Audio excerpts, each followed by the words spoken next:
It is a shame that my most important videos are virtually unwatchable. And there is a reason for this. It's not that they're not um, standard issue in terms of quality or comprehensibility. It's because they go against the Closet Plebiscite to black out certain issues and not allow them to be heard. So it's a form of paranormal censorship that is at work. And as a result of that, um, I sometimes despair of help ever arriving. Some children, no doubt, got the message about the United States of America when Trump and Biden conspired in the COVID monstrosity. They watched grandmothers perish in old folks' homes. They saw their schools closed, and they knew that the political system was lying to them about what had just happened. A few people realized that there's a critter who's been around for a long time who investigated the AIDS attack, who maybe should have been recognized as having more veracity than the liars clubs at large in American civics. Well, don't give up hope altogether. It's not that I haven't proven my case. Um, it is a signifier of the breakdown of American uh, pretenses that the civics of Seattle and UW Dialectical have conspired with criminals at the University of Pittsburgh who were shamelessly robbing our museums, torturing children and using them for chattel slavery, in abrogating the laws against defrauding somebody. Now, the root of this is the claim that Yoko Ono had the right to create a moonshine war crimes trial board with the help of the NAACP against my distinguished father, who drove a school bus in retirement. Obviously, they can't come out and admit that's what they did because it's criminally insane.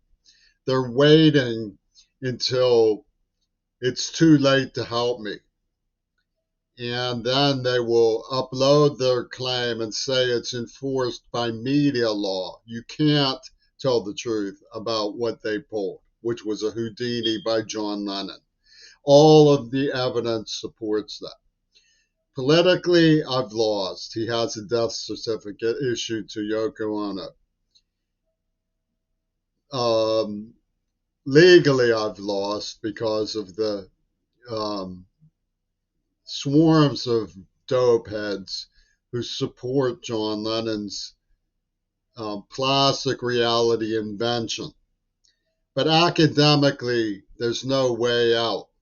All of the evidence confirms. In fact, the whole mission statement ceases to make sense until you admit Lennon pulled a Houdini. Then it all falls into place. And there's no other explanation but that he pulled a Mission Impossible that had been in the works for double fantasy with films like You Only Live Twice. That's what happened. It was an Ian Fleming brainchild. And UW Dialectical has schemed to claim that they have the right to impinge their quasi-legal system on the right of a deaf person to be paid for their work, which is criminally insane. It's an abrogation of all of the laws of the United States. You don't have the legal right to bully somebody into selling their work for less than they're worth.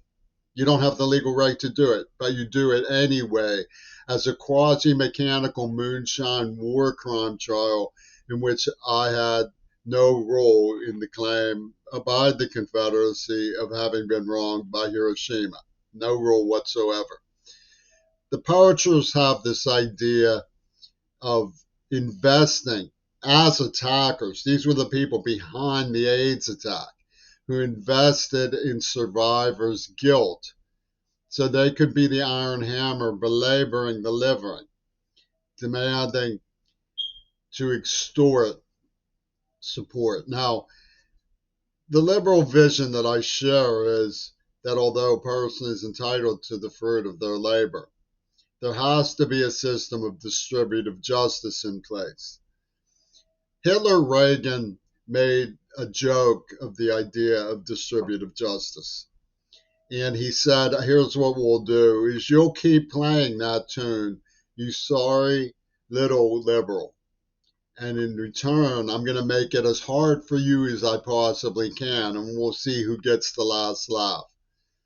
The slave machine of Roger Waters has laughed through the entire extermination program, has laughed through the entire extermination program. And they've pretended to be in defiance of what? Of the codes of distributive justice that have to be concerned with echo schools and public health care. The Israelis have set an example for Seattle, Washington. Seattle, Washington, the clubhouse movement is notorious for being organ harvesters. They made no secret of their claim that they had the right to poison me internally because some of them have failing kidneys. And this is their mindset. They have a grid of wound compare. They completely smashed the idea of the Hippocratic Oath. They not only steal from museums, they poach organs. They're organ harvesters. The entire sensibility of Peter Gabriel is organ harvesting. He helped Ian Wattenmaker in neurobehavioral research and brain surgery play the song Neurosurgeons Scream for More. Poison me in the nervous system with a nerve agent. Get away with it because he was Israeli. Argue for the franchise of the Curry Brain for Britain. And then printed a picture of Mackenzie Shirilla with a line across her skull after they car bombed her. This is the reality of Seattle clubhouse movement. Now, it got started, they say, with a discreet intercept of a scroll they actually wrote. In other words, it's so suspicious that they can't even allow the alternative explanation, which was they knew where to look and they knew what was there. And as a result, they didn't even have to look at it to start their super production. Peter Gabriel was talking about pulling at the cupboards where the drawers slide smooth, digging at the gold of the artwork in the wording. Long before they announced their hostilities for Lenin. And what I was doing was following the curve of the extermination process to get evidence. And that's perfectly obvious. Being kidnapped on a snowy, cold, freezing day as a traumatized child, for which I was mocked later as a Palestinian by Pitt News, literally mocked publicly. They showed me, they all went crazy with hilarity when I showed up in a chic style poncho. It's not being kidnapped on a freezing cold day in a trauma coma state is not date rape. No matter how many times Penis Gabriel plays that it is date rape, it will never be date rape. And so they went out and raped a woman who taught me sign language in revenge for being kidnapped and tortured on a freezing cold day. This is what Yoko Ono thinks is justice. because of her moonshine war crime trial. So what they get is little stage masteries from the Green Party. They get somebody, we don't know what race he is, but the races work together in the Green Party. And he shoots somebody who's asleep on a bus, and 5 times. So you're supposed to go, oh, wow, they, they killed Dozer somebody. They killed Dozer. Well, let me tell you what really happened is that they make us bright. Iron Wademaker showed me Yad Vashem, and his father told me about Yad Vashem. His father was a Attica State prison psychiatrist who ended up next door to me. My mother evidently sold me to them for this experiment. And he showed me Yad Vashem, and when I see the word deicide, I think of Yad Vashem. And it's in the King Crimson cartoon I drew when I was 9 years old. So you can see it says something about the promised land. So they were hypnotizing me to the burden of spectroscopy in Kazetnik Shaviti as they planned this organ harvest of the Prairie Brain for their Frankenstein. The East Liberty telephone book even had a Dr. Frankenstein on Bunker Hill in those days. So they have this concept going and they're selling it to each other. And then they say that the slave tried to escape. And the real killdozer was Amanda Harcourt. She said something very perverse to me in a letter. I guess I was rather haughty. And you're supposed to figure out years later as a poet that they meant you would rather have a haughty. In other words, you dared to fall in love with somebody. And they were saying, don't get involved in a personal correspondence. Well, fine. And then they send this Nazi Harcourt to say, oh, he cheated on me because they're criminally insane. And they what they did was they lowered the curtain. They said the whole is greater than the sum of its parts. This is, mind you, 1984, when they had a chance to warn people. AIDS is an attack. Protect yourselves. Be careful. We need to get tests. Instead, they blew on the fire with Hitler Reagan. They said, oh, the queers. Oh, you're queer. Love your nails. And the horses were panicked and ran towards the burning barn. They even have a notation about the burning barn that they spoke the horses to in the Texas school book script.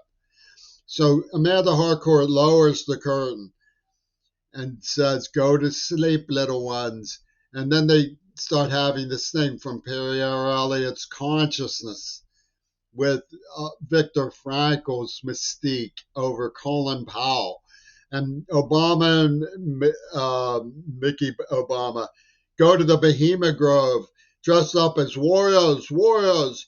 And Dr. Proctor pours out a mountain of swastikas, German ugly swastika, and says they're the Heinz family's link to sacred African ancestors. This is reality. And the perfect storm shows up in the grocery stores while they're burning Kuwaiti oil fields. Do you feel better, little queerbait? And Roger Waters comes and says, the throng of what they call plague mass feels better. They have Diamanda Gallis outside the World Trade Center. Remember the anthrax holding a stiletto? And she's a friend of Kim Kardashian. Cliff Robertson went above the World Trade Center in a private plane to watch the festivities.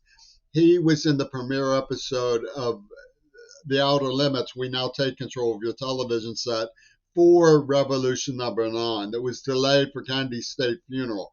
And he poached the persona by starring in PT 109. A namesake of Diagoras called me when Lenin pulled his Houdini to tell me while I was living with Obama's Afghan director of Army Services at Temple University. Her name was Dia. And she called me to tell me that Lenin had stepped out. And they have this name, Dia of Dermond, calls me to make this announcement for Gail Burstyn, who appears on the cover of a Fripp record in continuer familiar double agency. This double O system of double fantasy is ingrained in the presentation system of a record company that was publishing these things a year before they claimed Young and died. And it was all in an art of found art for Pierre Elliott. So they're poaching the inner sanctum of the subconscious for their invisible plebiscite. And the brutality of organ theft is hardly beyond them. My mother had Hitler nuns on a painting of Hitler nuns on her wall. So what they did was impinge Helter Skelter. Remember, do you or don't you want me to make you? They had Leslie rubbing her behemoth on my chin and taunting me night after night for months, and I was too shy of a coy mistress to what she said. She taunted me, why should you get another chance? To force myself on her. And that's how they made the conversion of